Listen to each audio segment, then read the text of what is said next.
For most of us, home exists as a sanctuary that keeps the world outside at bay.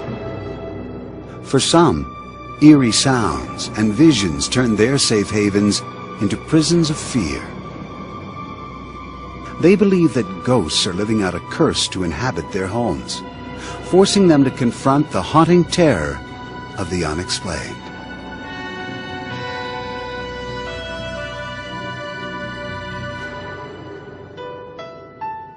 Since the day they married in 1987, police officer Tom Brown and his wife Linda had dreamed of owning a home. In 1996, the Browns, with their 2 children, moved into a 3-bedroom brick house on Twin Oaks Court in East Peoria, Illinois. Their dream had finally come true. It quickly became a nightmare on the very first night in the house. Tom and Linda were fast asleep when violent noises rose from the basement 1 floor below. It sounded like somebody was going through all of our stuff in the basement. I got up, I thought, can't be. So I went downstairs, and you could hear just plain as day, somebody's moving boxes around, throwing stuff around. It sounds like somebody was mad, just throwing stuff. Nothing's moving. Nothing's going anywhere. You could hear it, but you couldn't see nothing. Convinced that the stress of the move had been too much, Tom and Linda dismissed the incident until the terrifying sounds returned the following evening. This time, even louder. Doors knocked and slammed. Heavy footsteps shuffled on the linoleum kitchen floor, just outside their 3-year-old daughter Chelsea's room. I heard squeaks on the floor, and it was just like someone was walking in the floor. I kept hearing these noises again, and I was just really scared. And I went back in, I sat on the edge of her bed, and I still didn't see anyone out there, but I heard the noises, and it was unbelievable. But it was like someone was watching Chelsea and I. Tom and Linda were beginning to believe that someone was watching them, someone they couldn't see. Then one night, Tom caught a glimpse of something he'll never forget. And the cat is in the living room, hissing and screeching and that, like he's in a cat fight. And all of a sudden, I saw this person dart into my son's bedroom. I got up, I ran in there as fast as I could. Nobody, nothing. I checked the closet, checked the bed, checked everything, and there was nobody anywhere. The Browns, who had always been skeptical about ghosts, began to fear that their new home was haunted. I tried to be rational about it and try to figure out what was going on, and I never could come up with anything. Frightened by the strange occurrences, Linda, who had become a believer, desperately wanted to move. I had had it. I told Tom this was our first house, and I said, we're moving. We are moving in springtime. I said, that's it. I can't handle hearing things all the time and scaring me half to death. Tom, still searching for an explanation, went across the street to talk to Shirley Venyak. Her son had sold the house to Tom. Well, I asked Shirley about noises or ghosts or anything in that, and she had got this dumbfounded look on her face like, I can't believe you said that. And then she said, you hear him too. Shirley told Tom that her parents had built the house and lived there until the late 70s. Her father, Stuart Wall, known as a caring and generally happy man, suffered a stroke in 1974 that left him disabled and deeply depressed. The thought of being a burden to his family gnawed away at his will to live. One evening, he walked to the closet of the back bedroom, where the Browns' 2-year-old son now slept, pulled the belt from his pants, and hanged himself. Shirley discovered her father barely alive and cut him down. As he lay dying in her arms, she thought he was trying to say, I'm sorry. He never did. Shirley told Tom she believed the spirit of her father was trapped in their house, still trying to say, I'm sorry. The story finally convinced Tom that he and his family were living with the ghost of Stuart Wall. Tom felt helpless with nowhere to turn until he read in the local papers about a man who investigated hauntings. Rob Conover, a former private investigator, used to dismiss those who believed in ghosts. Until one night when he set out to prove that a so-called haunted building was a fraud. I was very sure there was nothing there, and things started to happen to prove otherwise. I walked through the door, and as I did, it felt like thousands of little cold icicles blew through me. And it got quiet. And I said, they're gone. And I think it was at that point, I said, there's something to this. And when I came out the next morning, I had a whole different attitude. This experience made Conover a believer, forcing him to change his title from private investigator to paranormal investigator. From then on, he devoted himself entirely to ghost busting. After he spoke with Tom about the supposed ghost of Stuart Wall, Conover reluctantly agreed to investigate. There are a lot of times I have to go tell people, no, you don't have a spirit. This is what's making the noise, whether it be a unruly refrigerator or air circulating through the vents at a certain time, causing a sound that sounds almost human-like, like footsteps or moaning or screaming or things like that. The Ghostbuster claims, however, that he can tell when a ghost is real. He says he is sensitive to what he calls energies in houses that contain spirits. He searches for supposed cold spots, which he says signal the presence of a ghost. When I walk into an area where there's a spirit, there's a feeling that comes over me that is very hard for me to describe. The closest I can get is to say it's like a cool electrical shock without any pain, from toes to head. After the initial interview with Tom and Linda, I did a walkthrough and definitely picked up feelings. This is the room where it took place, isn't it? Conover sensed the ghost in the same places where the Browns had heard the noises. He was certain that Stuart Wall had become a tormented spirit, prowling the halls of what was once his home, and now his purgatory. Conover resolved to help the ghost find his way out of the land of the living and into another level.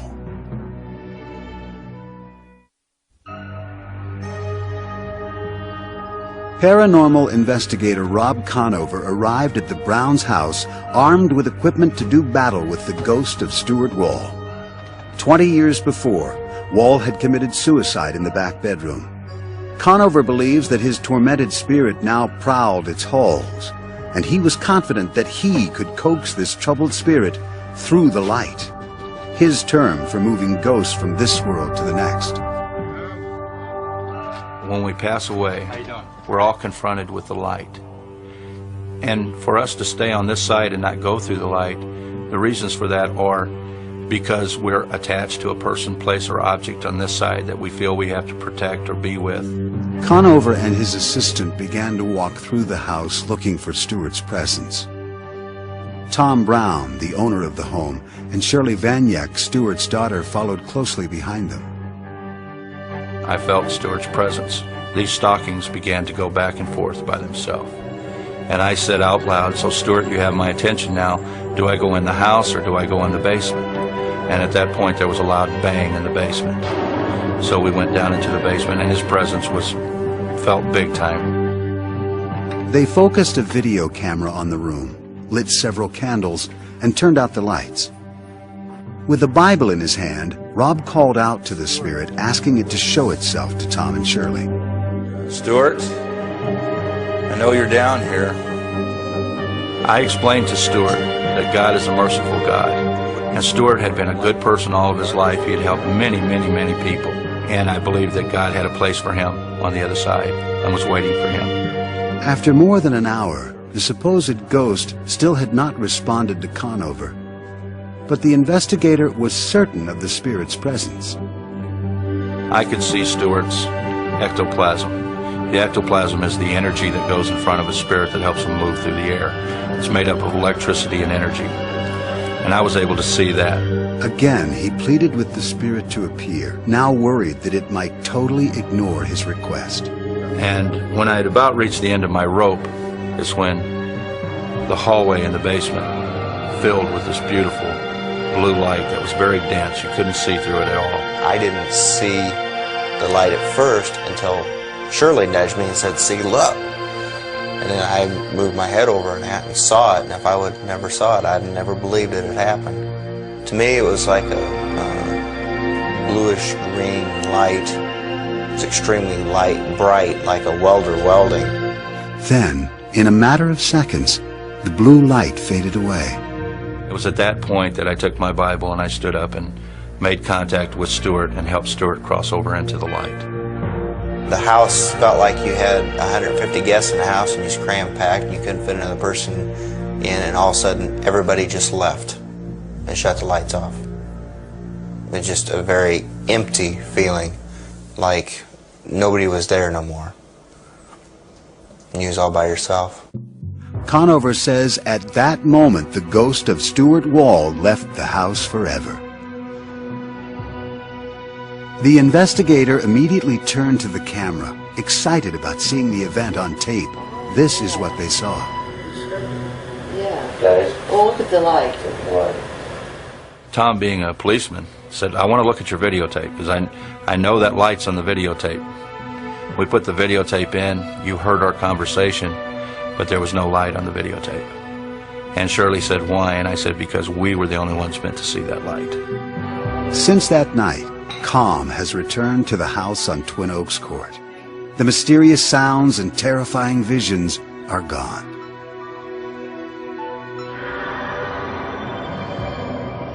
Did the ghost of Stuart Wall pace the floors of this house?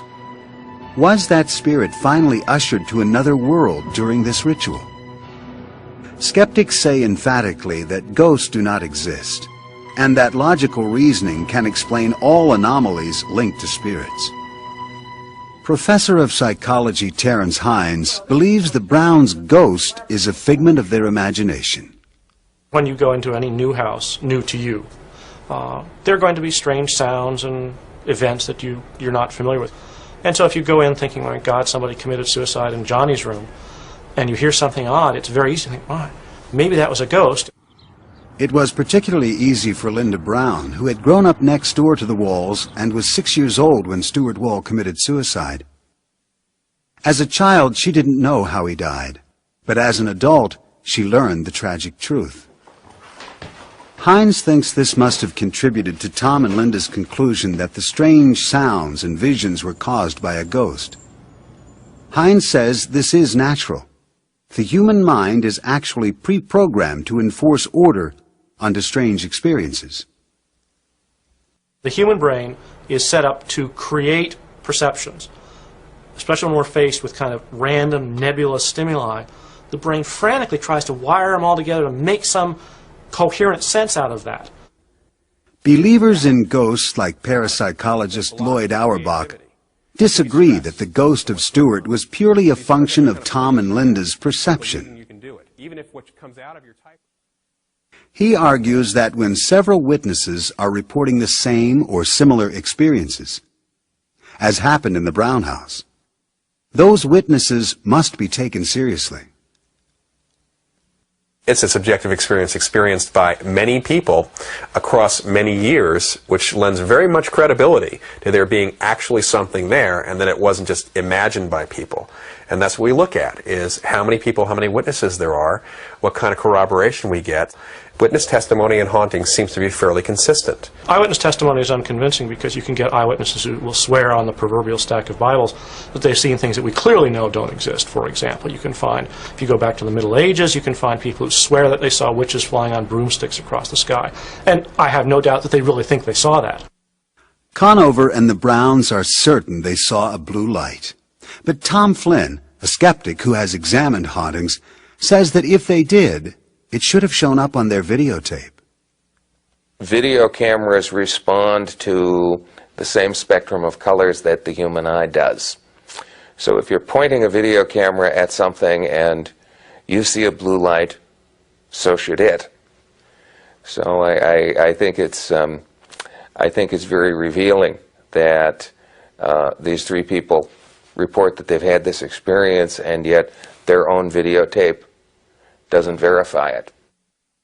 Flynn also says that several of Conover's claims that he feels a presence can move spirits through the light, and is able to see ectoplasm, are based on mythology commonly used by those who believe in ghosts.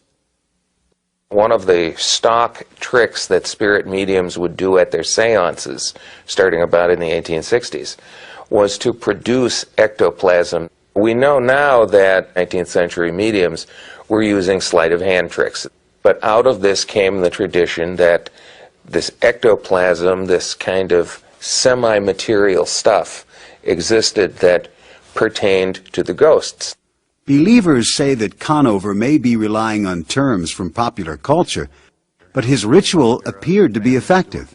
Since Conover's visit, the Browns are no longer plagued by mysterious noises and phantom footsteps. The Ghostbuster that came into Tom and Linda's house may have had some genuine ability to affect the environment. This one Ghostbuster did something. What he did worked.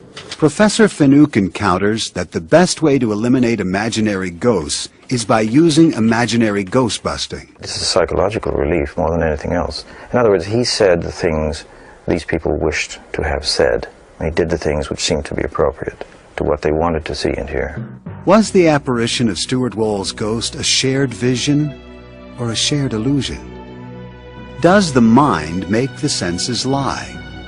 Or do troubled spirits of the dead roam this earth? The answer depends on your belief in the supernatural. For some who say ghosts haunt their lives, relief comes when the spirit leaves or the victims depart. For others, no house can be a home. For these families, there is no respite and no escape.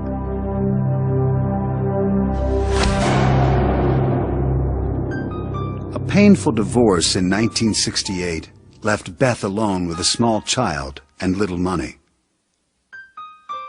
She was rebuilding her life when she met Bob Batesel a few years later. They fell in love, got married, and Bob adopted Beth's daughter, Leah. In 1971, when the Batesels moved into this two-family house in New Brunswick, New Jersey, the young family's newfound happiness would be fleeting. Strange events began happening in the house. At first, Bob and Beth dismissed the odd activity. Lamps swinging, doors opening and closing, objects appearing in the wrong places. Then they were forced to confront the terror trapped in the walls of their new home. The pungent smell of rotting flowers wafted throughout the rooms.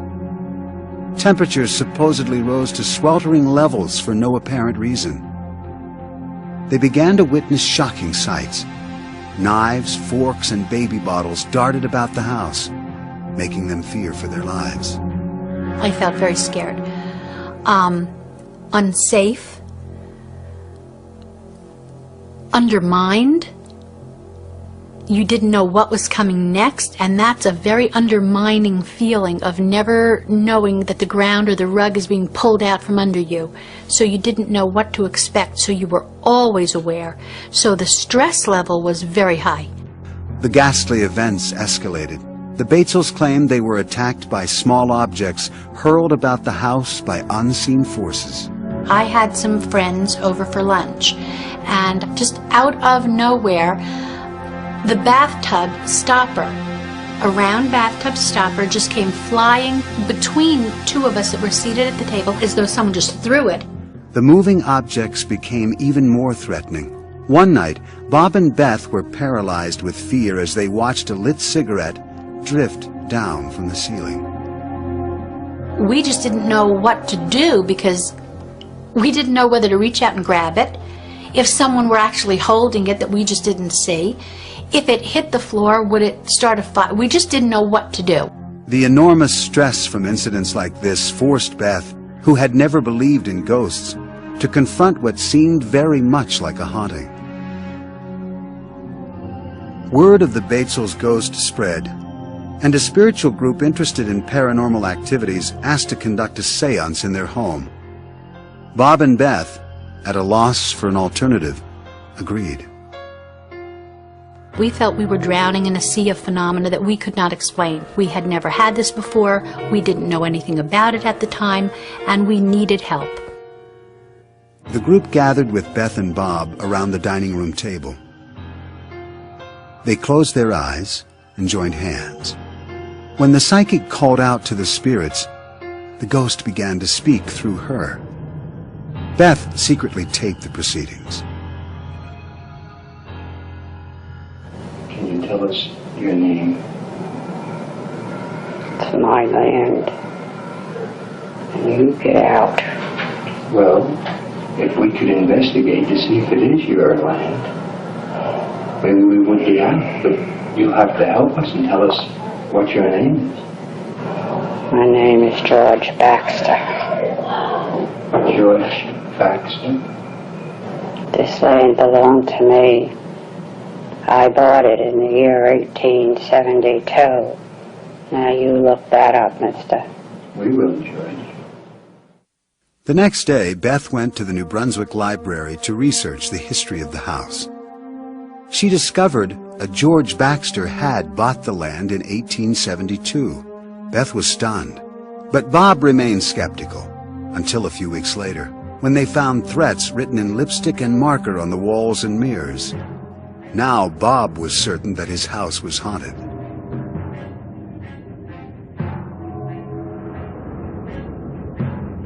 The angry ghost became brazen, scribbling harrowing messages to the family. What you see here are the actual notes that Bob claims were written by the ghost. As the alleged hauntings escalated, the Batesels could no longer keep their 8-year-old daughter safe from the ghost. I knew something was going on. You'd have to be an idiot not to know something was going on when on your 8th birthday you wake up in the morning and there are red crosses all over the walls and the words "Go Dead" written. In 1972, Beth gave birth to their second daughter, Lisa. The threat to both children loomed larger. According to Leah Batesel, by that time the ghost had already done irreparable damage to her childhood. It is a hell house. It's the house from hell. As far as I'm concerned, that house destroyed what prior to moving in there was a normal 4-year-old girl. I hate that house. Beth grew to hate the house too. She knew her daughters were frightened, and she felt that she had no way to protect them. When you touch my child, that's the line. And that's what happened. There were a number of incidents, a couple in particular, that were very, very focused on our children, and we felt that that was it and we had to leave. Unwilling to do battle with their ghost any longer, the Batesels packed up all their belongings and moved, certain they were leaving the violent spirit behind. Their desperate attempt to escape only took them deeper into the mystery.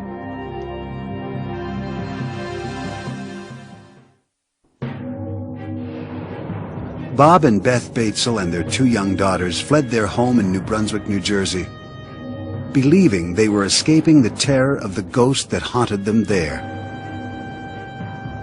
For 4 years, the Batesels lived in this house, where they were harassed almost daily by ghostly threats. Now they were searching for a more peaceful abode. The Batesels moved to an apartment in Clinton, New Jersey. The persistent ghost followed, and only became more hostile. The Batesels claimed that an unseen force shoved Beth, Bob, and Leah down the stairs. They moved again. This time they moved further away, to Flemington, New Jersey. They had barely finished unpacking when one morning, to Beth's horror, she found a butcher knife impaled in the kitchen door frame.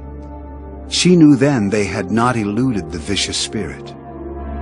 Once again, we moved into a new place, hoping that the phenomena was over and it would have stayed far behind us, and we could just pick up where we always were, trying to be a normal family. From 1971 to 1985, Bob and Beth moved 11 times. and their lives were anything but normal. We lost friends because we couldn't explain anything, and everybody was looking for an explanation. Everybody would blame us. It's happening to you, therefore, it's your fault. With no one to turn to, they united to battle their demons. They built their last house from the ground up in Lake Ariel, Pennsylvania, hoping the fresh start would finally eradicate the ghost. It didn't. The first weekend after moving into the Lake Ariel home, a ghost left the Batesels a most horrifying welcome.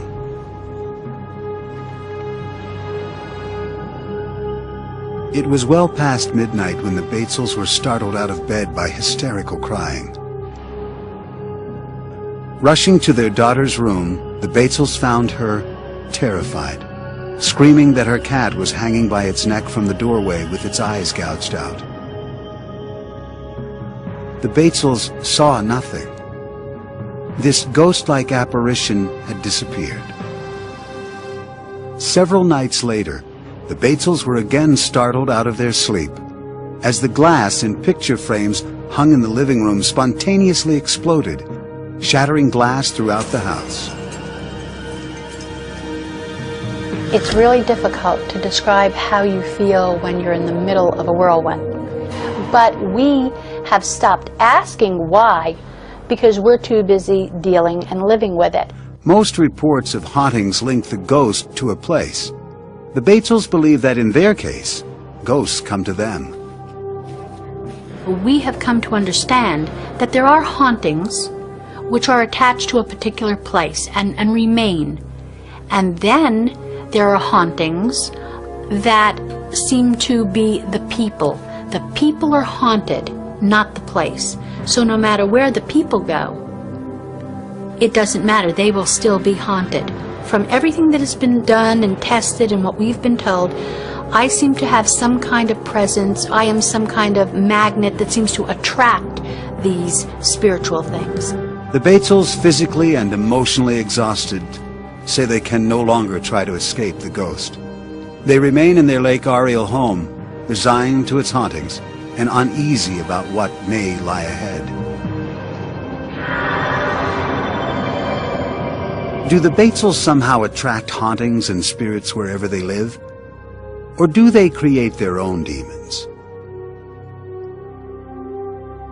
For scientists like Nobel Prize-winning physicist Leon Lederman, the answer is simple. I would just flat out say, you don't have haunted houses. You have either some gullible people or some dishonest people who are making this all up. Science has no room for ghosts. Psychologist Carl Schlotterbeck has found room for ghosts. He investigated the Batesel stories, came to support the family's claims, and joined Beth Batesel in co-authoring a book about her experiences. I became a believer fairly quickly. You could walk through the house and feel in different rooms. In one room it was difficult to breathe even. And recordings made in that room were fainter than they were in the rest of the house. In other places you could feel things in the air. Schlotterbeck believes the Batesels found ghosts at each of their households because the entities were attracted to certain inviting qualities in Beth Batesel. One investigator referred to her as an undeveloped psychic, perhaps. Other people have just referred to her as a magnet, that her warmth and her caring about people actually extends into the other world, and that lost souls who haven't crossed on find her a warm and comforting presence to be around. Lederman points out that none of this is scientifically verifiable. The scientific method demands much more than impressions and feelings to validate a claim. To claim that I see this, I have to prove it. The burden is on the owner of that site or the writer of the book. And in 400 years of innumerable claims, no one has ever succeeded in convincing the scientific community. Parapsychologist Lloyd Auerbach finds proof in the Batesels' reports of objects floating and moving through the air. He says that when some people are under stress, Their energy can levitate objects. It's a phenomenon called psychokinesis. Psychokinesis is the ability that we have identified in parapsychology of the mind to directly affect matter or energy, to move things. There's usually a living person there whose mind, or subconscious mind typically, is letting off steam or reacting to stress and is using psychokinesis, mind over matter ability, to move those objects around. Laboratory study after study has tried to find evidence for psychokinesis and hasn't found it. The, again, eyewitness reports of something moving from here to there are very unreliable. Many scientists think psychology offers the best explanation for the happenings at the Batesel households. Psychologist and retired Professor Robert Baker says that in over 50 years of investigating claims of hauntings, he's found ghosts in only one place. In the human mind. It is an invention of the human mind, and they have invented ghosts because ghosts provide a great deal of psychological satisfaction to the people who believe in them. It fills a gap, a void in their lives. Finucane suggests it may be easier for Beth to confront imaginary ghosts than face real issues.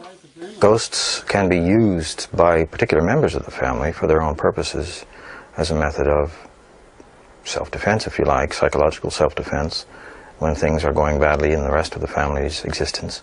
Perhaps this is a way of seizing upon some degree of certainty for those people involved or those individuals involved. Perhaps this is a way that Mrs. Batesel, in her own case, chose to solve some of her dilemmas as they arose in her family. Are the more than 20 years of the Batesels family's supposed hauntings the work of active spirits or an overactive imagination? Skeptics and scientists point to the lack of compelling evidence for the Batesels' claims. Believers note simultaneous sightings of ghostly events and knives driven into door frames. And they see the work of the unexplained.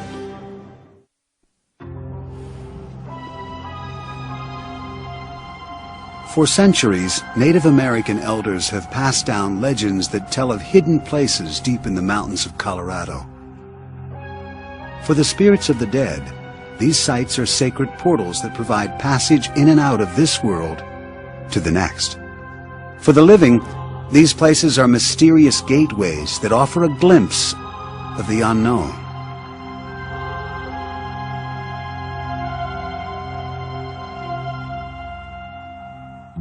Steve Lee, a truck driver from Dallas, was on a new delivery route driving through the mountains of Colorado. He found the beauty of the area so captivating that he moved his family to the middle of the Black Forest, 20 miles north of Colorado Springs. He bought a log cabin on 5 acres of land, and the boys quickly took to roaming the woods. The forest gave the children a sense of freedom and adventure. Steve took many pictures of his sons to send back to his friends and relatives in Dallas. From the start, he found that strange lights appeared in the photos. I noticed orange beams following around one of my youngest son, and my oldest son I would notice a greenish glow following him around. And soon after that, we started getting things in the pictures like dogs and faces that shouldn't be there. At first, Steve dismissed the pictures, believing that something was wrong with his film. The mysterious lights and phantom fog continued to appear in his photos. Steve became obsessed with taking pictures, and each new roll of film brought more frightening discoveries. Some parts of the house were more active than others. When Steve took pictures of the mirror over his dresser, he was terrified by the reflections staring back at him. In my mirror, there seems to be faces that will appear in there, different people. It's not the same person. A face will appear in the mirror and it will dissipate, and then another one will appear and it will dissipate. Steve refused to believe he had ghosts. He installed security cameras around the house, hoping to find evidence that the lights and fog were man-made. The cameras didn't pick up anything unusual, but Steve continued to be haunted by images he could not understand. He decided to contact Bill Gibbons, an electronics specialist and an amateur investigator of the paranormal. Gibbons arrived with his own video camera. In the evening, he placed the camera in the woods outside the house. This is the actual videotape recorded that night, which revealed a mysterious array of lights. It was not like any type of lightning ball or Kroll discharge that I've seen. The radio tower will discharge a ball of energy and it'll shoot along a line. This energy did not follow any path. It almost looked as if it had a mind of its own. The investigator used a spectrometer to check the strength of electromagnetic and radio waves at the house to make sure they had not caused the lights. That could be caused by colliding microwave energy and radio energy just by the sheer location of the property and how the radio signals intersect each other. We found nothing there, nothing out of the ordinary. The investigator then used a compass to look for magnetic disturbances. In the far corner of the house, Gibbons found that the compass sometimes swirled uncontrollably, unable to settle on a position. Gibbons had worked with energy of all kinds. This kind had him mystified. He finally accepted the idea that Steve Lee's house was haunted. The amount of seemingly random energy and the number of faces in the mirror made him wonder if the log cabin might be sitting atop a spiritual passageway from this world to the next, a so-called portal of famous Hopi Indian legends. The Native American Indians have prophecies of rainbow winds, which is a dimensional portal that they can travel through. Portals and things like these have a significance as pathways and conduits that spirits travel through. Steve Lee still refused to believe that his home could be haunted, but the portal legend intrigued him. He contacted Dennis Houck, an investigator of haunted houses who knew about portals.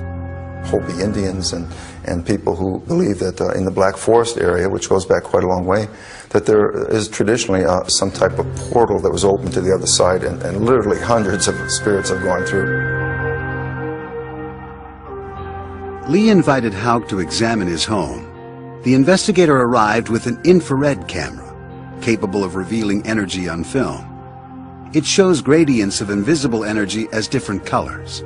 Houck took infrared pictures around the house and collected what he considered possible proof of a ghostly presence. We get all these types of energies when we take pictures on the Lee property. Then if we look at them, enlarge them, without enhancing them in any way, just enlarge them, there's pictures, faces, really, truly identifiable pictures of faces. These really are faces of entities or some type of energy forming. They're within these electromagnetic or infrared phenomena that we're picking up. The strange energy depicted on the infrared film surprised even Houck. Steve Lee still had no earthly explanation for the strange apparitions. The Lees still live in their cabin in the mountains, and they claim that their photographs still show the mystifying lights and the eerie faces. Traces of spirits traveling in and out of this world to the next.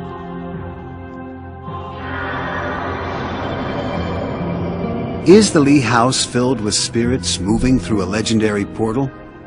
Are the surprising photographs evidence of a new kind of energy that allows ghosts this passage?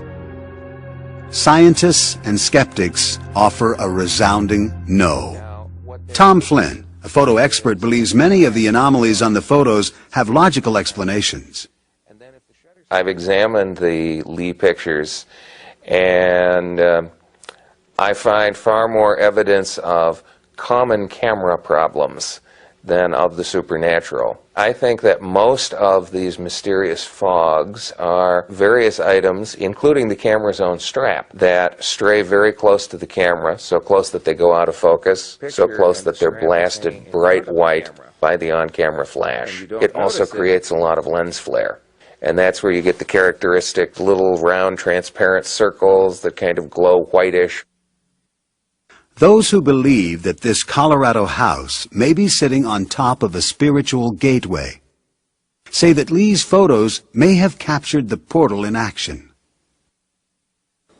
I believe photographs can catch things. I've seen photographs that have cut other dimensions before at other places. And be it through a mirror or through some type of very, very fast-speed film, we see ghosts or have ghost apparitions in certain areas because the energies there allow that materialization to happen. Physicist Leon Letterman argues that if believers say there is an energy portal at the Lee house, then they must base their claims on accurate principles of science, not ghostly photographs. There are many, many unknowns in science, but there's a difference between a scientific unknown and a claim that there are sacred spots or haunted houses which can't be authenticated by science. They're just natural phenomena that are misinterpreted by people who desperately want to believe that and have no idea of how science works. Neuroscientist Dr. Michael Persinger does know how science works. He says that geophysics can explain the mysterious lights on Steve Lee's property. When you have geophysical forces focused, even small ones, little teeny ones from the point of view of geophysics, but when you focus them into a small space for a brief time, you can get tremendous magnetic fields generated. If that takes place, you can get fluorescent and light thresholds generated, very much like a will-o-wisp or electrostatic discharges. And if it's above the luminogenic threshold, you can photograph like any other kind of electrostatic phenomena. Persinger says that these strange anomalies in the Earth's natural electromagnetic field are found in many supposedly haunted sites. And sometimes they intersect with the brainwaves of people who live there, producing haunt-like feelings. It's a theory he has tested in his Sudbury, Ontario laboratory. Many of the kinds of patterns of fields that are generated in haunted areas that we have found are very complicated. Brief, transient fields, erratic shape. If these forces stimulate the brain, you could have feelings of a presence, the sounds of footsteps or movements or voices, and of course that ever-present presence, that there's something looking at you. All of these symptoms mirror events described by the Browns at the height of their supposed haunting. This might also explain why Beth Batesel is not able to escape the ghosts that have haunted her for more than 20 years. Certain highly creative people are more sensitive to these mysterious geophysical forces than others, a fact that for many believers justifies their claims of ghostly encounters. Even though people are sensitive, it does not mean that they're crazy. It surprises me the number of people that have come out of the woodwork to tell me about a light that they've seen in a dark room or a deceased relative that has come back to visit them. And so that this is a much more common phenomenon than we think, but people are hesitant to talk about it because of the implication of some kind of psychopathology. Some skeptics think that belief in ghosts persists even in the face of scientific skepticism because it stands as such a deeply held cultural belief. In a sense, ghosts are in people's heads, but in another sense, culturally and socially, they do exist for them, and indeed for many other people in that society. They are human constructs. So is music, so is poetry. I mean, we have to accept these things, these ghosts, all to be respected as creations of the human mind. Believers object to the idea that ghostly encounters are creations of the human mind. Rather, they insist that hauntings deserve respect because the restless spirits are real. When you come face to face with it, then you have to deal with it as reality, because when you're face to face with something, it is reality. From restless spirits to ghostly gateways, hauntings have the power to instill terror and fear in those who believe in them. Is the ghostly presence actually the work of our own creative minds? Or is it the labor of troubled spirits cursed to roam the earth? For those who have experienced a haunting presence, They know they are living on the threshold to the unexplained.